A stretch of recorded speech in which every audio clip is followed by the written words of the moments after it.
మరి మా డైరెక్టర్ గారి ద్వారా సువార్తను అందించడానికి ఈ గ్రామాన్ని ప్రేమించి ఈ గ్రామం కొరకు నిర్ధరించి ప్రార్థించి ఈ స్థలానికి దేవుని యొక్క సువార్తను మీ మధ్యకు తీసుకొచ్చున్నాం. అదేంటే ఇక్కడ మనం తెలుసుకోవాలి, పాపులు అనగా ఎవరు? నీవా నేనా? ఆ జిల్లా వారా? ఇది కాదు. అందరూ, ఏ భేదము లేదు. పౌలు గారు అంటున్నారు, ఏ భేదము లేదు, అందరూ పాపం చేసి దేవుడిని మహిమను పొందలేకపోతున్న దేవుని వాక్యం సెలవుస్తుంది. భేదాలున్నాయి, లోకంలో ఎన్నో భేదాలున్నాయి.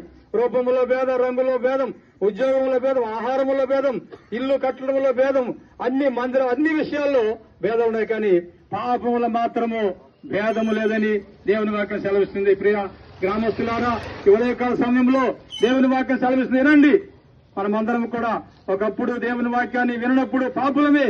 దేవుని వాక్యం అంటాం కాబట్టి పాపులు రక్షించడానికి యేసుక్రీస్తు లోకానికి వచ్చి మనందరి కొరకు అనగా పరిశుద్ధ గ్రంథములో ప్రయాసపడి భారం వేసిన సముద్రంలో నాటుకు రండి, నేను విశ్రాంతిస్తానన్నాడు.